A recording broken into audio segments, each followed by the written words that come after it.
शीन Godzilla. शीन Godzilla नाम से आई ये फिल्म एक साई-फाई एक्शन फिल्म है जो 2016 में आई थी। फिल्म का ड्यूरेशन है 2 घंटा और IMDb पर इसको 6.8 की रेटिंग मिली है।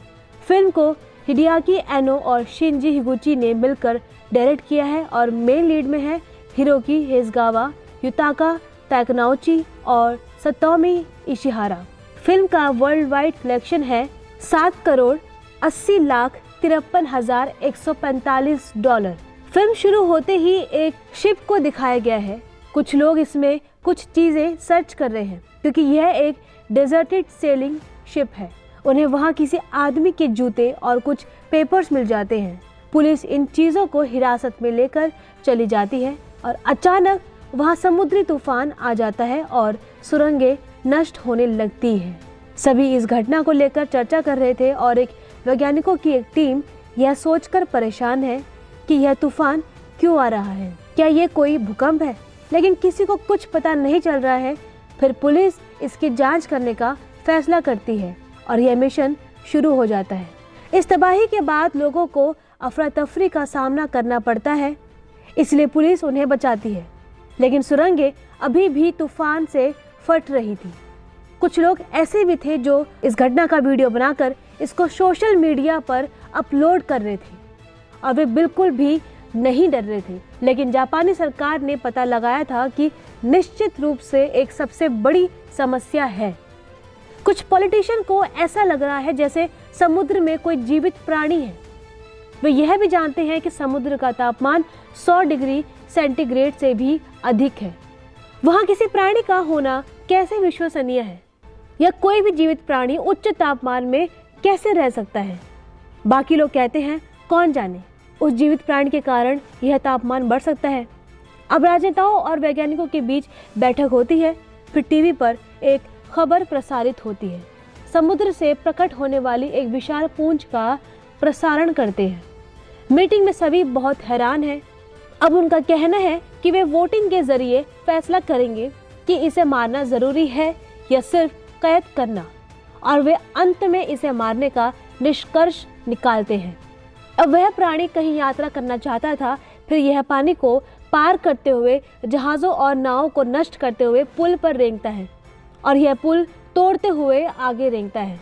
इस दौरान कई लोग इसका शिकार होते हैं और वैज्ञानिक प्रधानमंत्री को बताते हैं कि यह जीव बहुत तबाही लाने वाला है, इसे जल्द से जल्द मार देना चाहिए।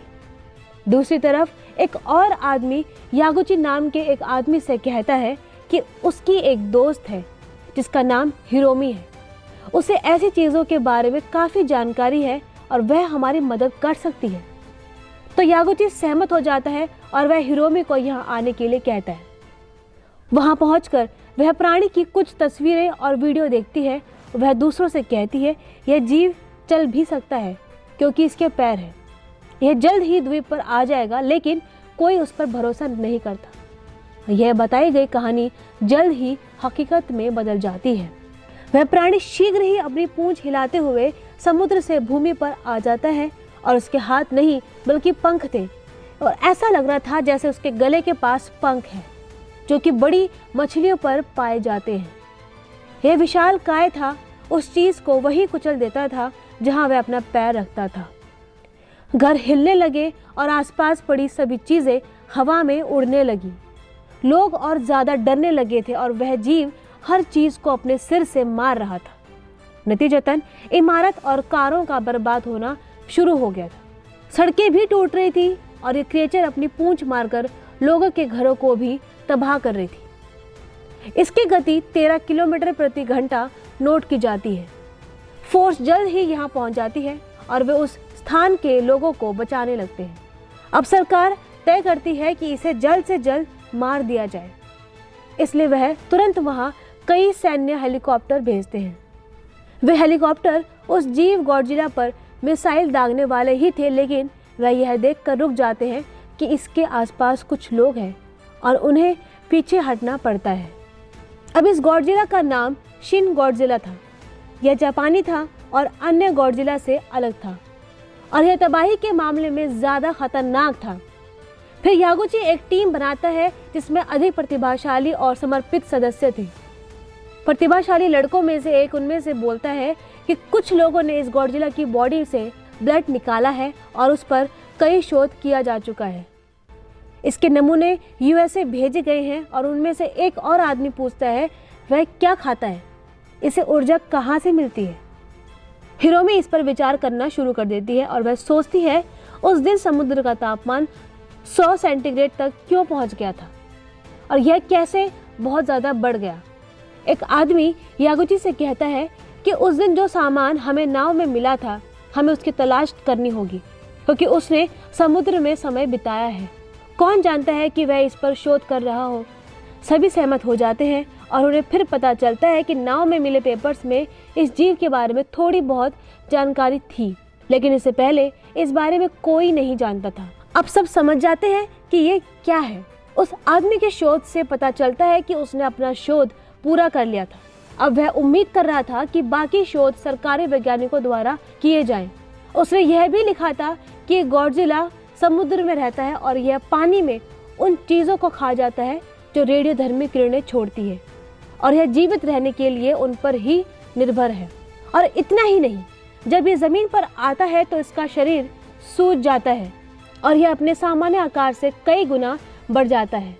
यागुची तय करता है कि गॉडजिला को यूएसए भेजा जाएगा ताकि इस पर अप टू डेट प्रयोग किए जा सके, लेकिन ये कब और कैसे आयोजित किया जाएगा यह कोई नहीं जानता। उन्हें यह भी जानकारी मिलती है कि गॉडजिला किसी भी समय अपने शरीर के तापमान को बदल सकता है, इसलिए वह बार बार जमीन पर आता है। इसके विपरीत हम कुछ उन लोगों को देखते हैं जो गॉडजिला पर हमला करने की इस योजना का विरोध कर रहे थे, क्योंकि उनका मानना था कि गॉडजिला भगवान द्वारा भेजा गया जानवर है और उन्होंने इसे अपना भगवान भी मान लिया था। लेकिन उन्हें पता नहीं था कि यह कितना विनाश कर रहा है और यह उन्हें भी जल्द ही खत्म करने वाला है। आज का दिन अधिक विनाशकारी होने वाला था क्योंकि गॉडजिला फिर से जमीन पर आ गया था और इस समय यह और अधिक बढ़ गया था। इससे पहले यह लोगों को मार सकता है, प्रधानमंत्री का ऑर्डर आता है कि लोगों को तहखानों में भेजकर बचाओ। इसके अलावा जितनी जल्दी हो सके गॉडजिला को मार डालो। वे सेना भेजते हैं जिनके पास कई हथियार थे और वे बहुत ज़्यादा कोशिश में लग जाते हैं। वे फायरिंग करते हुए, बम और मिसाइल फेंकते हुए उस पर हमला करते हैं, लेकिन गॉडजिला को कोई नुकसान नहीं होता है। अब जापान को गॉडजिला को संभालने की क्षमता नहीं मिल रही थी, इसलिए अमेरिकी सेना यहाँ पहुँचती है और वे हवाई हमले करके गॉडजिला पर हमला कर रहे थे। नतीजतन सुरंगों और तहखाने में बिजली की खराबी पैदा हो गई है और शहर की पूरी व्यवस्था चरमरा गई थी। प्रधानमंत्री का भवन भी इसी क्षेत्र में था और जहां अमेरिकी सेना को हवाई हमले करने पड़े, इसलिए वे भी यहां से चले जाते हैं। अब सेना ने गॉडजिला पर हमला करना शुरू कर दिया। वे सैन्य टैंकों को अपनी स्थिति में समायोजित करते हैं। विमान द्वारा कुछ कठिन ऑपरेशन भी किए जाते हैं। शिन गॉडजिला पर चारों कोनों में हमला करते हैं। लोग उस पर फायरिंग करने लगते हैं, लेकिन इससे नुकसान नहीं होता। गॉडजिला का शरीर बुरी तरह से घायल होने के बाद खून बहने लगता है। रक्तस्राव के कारण वह खुद को कमजोर महसूस करता है और उसके शरीर से पर्पल किरणें निकलने लगती है। ये किरणें इसके मुख से भी निकलती है। फिर वह अपने मुंह से आग फेंकते हुए शहर की इमारत में आग लगा देता है और वे जलने लगते हैं। यह अमेरिकी सेना के हेलीकॉप्टरों और इमारतों को भी नुकसान पहुंचाता है और आग लगा देता है और प्रधानमंत्री के विमान में भी विस्फोट हो जाता है। अब यहाँ एक अजीब घटना ये होती है कि इसकी पूंछ में कुछ छेद लगता है और पूंछ भी पर्पल किरणें उत्सर्जित करने लगती है। ये किरणें हर चीज में आग लगा रही थी और उन्हें तोड़ रही थी, जिसके कारण हवा में सभी हवाई जहाज और हेलीकॉप्टर ब्लास्ट हो जाते हैं। अब यागुची और अमेरिकी प्रधानमंत्री एक दूसरे के साथ हैं और वे यह सोचकर चिंतित है कि कोई भी चीज इसे हरा नहीं पा रही है। अब हम क्या करेंगे? यहाँ वे योजना बनाते हैं कि अगर गॉडजिला के पास परमाणु ऊर्जा, परमाणु शक्ति है, जिसे इसका उपयोग करते हुए उसे पूरी दुनिया को नष्ट करने की क्षमता प्राप्त हो रही है, क्यों ना उसके शरीर को इस हद तक ठंडा कर दिया जाए कि वह अपनी शक्तियों का उपयोग ही न कर सके। और सभी इस फैसले की तारीफ करते हैं, लेकिन वह यह सोचकर परेशान हो जाते हैं इसके लिए कि बहुत अधिक कैगुलांट की आवश्यकता होगी, क्योंकि यह शिन गॉडजिला विशाल है और इतनी आपूर्ति इस समय उपलब्ध नहीं है, इसलिए वे उसे परमाणु हमले के साथ विस्फोट करने का फैसला करते हैं। लेकिन इसके विनाशकारी परिणामों की बहुत अधिक संभावना है, क्योंकि गॉडजिला को मारने में उनका पूरा शहर तबाह हो सकता था। कई वर्षों तक इसका प्रभाव रह सकता था, लेकिन उन्हें इसकी अनुमति नहीं मिलती है और उन्हें आदेश दिया जाता है कि ये बस उस योजना पर काम करें जो सबसे पहले प्लान की गई थी, यानी गॉडजिला को फ्रीज करने की योजना। अब वो एक प्लान बनाते हैं जिसमें वो फ्रीजिंग गैस को खुद से प्रोड्यूस करेंगे। अमेरिकी सरकार ने जापान सरकार के अधिकारी को आश्वासन दिया कि हम आपके देश के लोगों को रेस्क्यू करेंगे और आप उस समय तक अपना काम पूरा कर सकते हैं।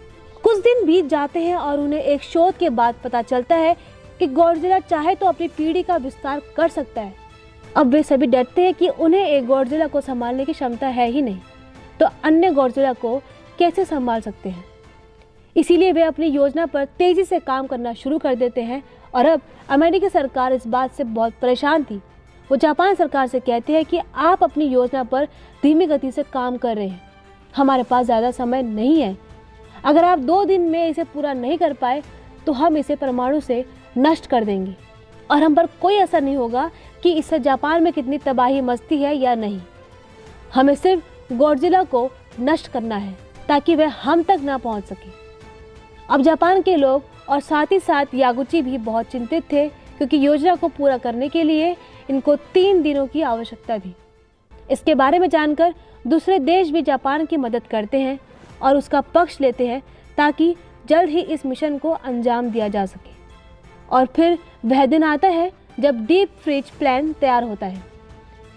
अब वे कहते हैं कि हमें गॉडजिला को सक्रिय करना होगा। अब गॉडजिला रेलवे लाइन के किनारे खड़ा है। वे अपनी ट्रेनें चलाते हैं जो गॉडजिला के साथ दुर्घटनाग्रस्त हो जाती है। अब गॉडजिला जाग गया है और उसने आगे बढ़ना शुरू कर दिया है।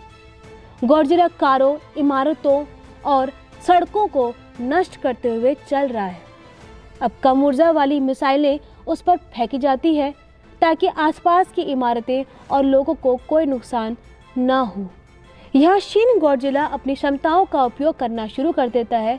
इसका मतलब है जैसे अपने मुख से अग्नि फेंकना और परमाणु किरणें छोड़ना।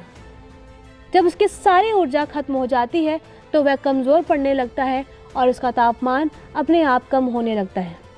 अब जापान की सरकार और लोगों की योजना थी कि जहां गॉडजिला खड़ा है उन इमारतों को विस्फोट कर दिया जाए, जिससे इनका सारा मलबा गॉडजिला पर गिरेगा और जिसके नीचे वो दब जाएंगे और उसे दोबारा खड़े होने की शक्ति नहीं मिलेगी। अब तत्काल आदेश दिया जाता है कि फ्रीजिंग गैस टैंक लाया जाए। कैगुलैंड के टैंकर वहां पहुंच जाते हैं और गॉडजिला का चेहरा उस इमारत के मलबे से थोड़ा सा बाहर निकला है। कैगुलैंड को उसके मुंह में इंजेक्ट किया जाता है, जिससे टैंकरों को उसके मुंह के पास लाया जाता है, लेकिन उस पर कोई असर नहीं होता और यह मलबा हटाते हुए फिर से खड़ा हो जाता है, क्योंकि कैगुलैंड को मुंह में इंजेक्ट करते समय हो सकता है कि कोई असर उसको ना हुआ हो। यह अपनी पूंछ से परमाणु किरणों का उत्सर्जन करते हुए फिर से इमारतों को नीचे गिराना शुरू कर देता है। अब वे सब यह सोचकर परेशान हैं कि कैसे इसको फिर से गिराया जा सकता है। फिर सभी ट्रेनें फिर से गॉडजिला की ओर चलाई जाती है और गॉडजिला फिर से गिर जाता है, क्योंकि वे इसके साथ दुर्घटनाग्रस्त हो जाती हैं और वे सब उस कैगुलैंड को बिना एक पल बर्बाद किए उसमें इंजेक्ट करना शुरू कर देते हैं। सभी ने अपने आप को नकाब लगाया हुआ था ताकि यह गैस उन्हें संक्रमित ना करे। अब वे सभी गैस के पाइप को उसके मुंह और शरीर की ओर निर्देशित करते हैं और वे एक बार में उस कैगुलैंड को उसके मुंह में छोड़ देते हैं और गॉडजिला फिर से खड़ा हो जाता है। लेकिन अब इसे समाप्त कर दिया गया, क्योंकि इसके शरीर का तापमान इस हद तक कम हो जाता है कि यह वहीं खड़े रहकर जम जाता है और इसे कठोर पत्थर में बदल दिया जाता है। अब यह गॉडजिला की नकली डमी के रूप में दिखाई दे रहा था। इसके बारे में पता चलने पर पूरा देश सुकून की सांस लेता है। वे सभी उत्साहित हैं और वे जानते हैं कि गॉडजिला ऐसे ही जमी रहेगी और यह अपने आप खत्म हो जाएगा, क्योंकि इसको कोई खाने योग्य चीज़ या परमाणु ऊर्जा नहीं मिलेगी। अब जापानी सरकार ने गॉडजिला द्वारा बर्बाद किए गए सभी स्थानों में संशोधन करना शुरू कर दिया है। और फिल्म भी इसी सीन पर पूरी हो जाती है।